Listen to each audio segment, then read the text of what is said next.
It doesn't quite resonate with me when you say that all the big petro oil and corporations would disappear. I think they would just pull it off their blank shelf. Yeah, so the question is asked, wouldn't some of these interests that already have it, that have linear systems that they can meter, like oil and gas and coal and what have you, get behind this, and if they do have it in a classified project, begin to bring it out? The answer to that is, I hope so, and probably yes. Because once it's a fait accompli, in all likelihood, they will begin to bring it out. But that's a good thing. But if the fundamental basic technology is out there, the science is out there, open source, it would be able to go through thousands of different manufacturing entities that would want to bring up iterations of it, because it wouldn't be patented. You wouldn't be infringing anything. Now, that I think would be a very wonderful development, including the fact that there may be corporate interests that would come out and say, oh yeah, well we have a better version of this, and act like they just invented it. They would never admit they had black shelved it, but that'd be fine too. The main thing is to get the ball rolling in the direction of bringing out these solutions. I don't think that the issue of overcharging for it, if it doesn't have a lot of, you know, your iPhone costs about $64 all in to make, including profits in Cupertino and staff and executives and private jets, and they sell for $700. There's a massive, massive profit margin. Same thing with all software systems, 1,000%. So, but what would happen if there's no IP, there's no intellectual property, secrecy, trade secret, and patent around it? Then people would be able to do iterations of it that instead of costing, you know, $10,000 for one of these generators, maybe it costs $2,000, but it's running your entire house, which is, you know, less than 1 year of your energy costs.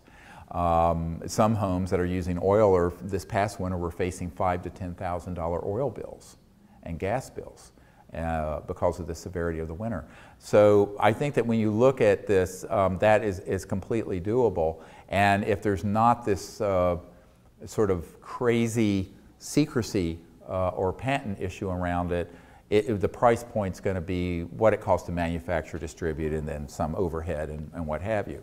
My goal is that if our little operation at STAR, it's called Serious Technology Advanced Research, acronym is STAR, is that whatever, if we were able to move this to where we actually started providing it to the public, any revenue that would come in would go into gifting it to very poor areas. For example, if you look at equatorial rainforests, many of those villages and areas are very poor. If you said this thing costs $5,000, you might as well say $5 billion.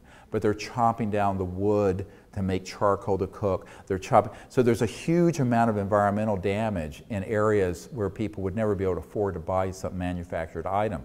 And that's where a sort of an enlightened, sort of like Newman's Own salad dressing, my view of what we're doing would be like that, where we would then gift it or see that in cooperation with other international and local entities, get these technologies to areas where there's a huge amount of environmental damage. But they really couldn't afford to just purchase a system like this for their village or their energy needs. And that would be an amazing change in what's happening right now in the destruction that's going on, not by large corporations, but by subsistence farming and subsistence cooking and energy needs from just chopping down forests and what have you. So that's one of my goals, if we get that far, is that, you know, to have a foundation part of what we're doing that does that provides these technologies to areas that can't buy them, that are in need. Because it's really about, you know, ultimately, you know, I'm an emergency doctor, and I know an emergency when I see one.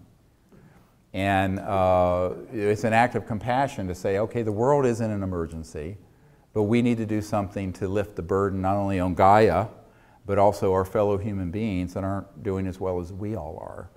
And it's an act of compassion and to do that, and that's really what gets me up every day, is the opportunity that might happen.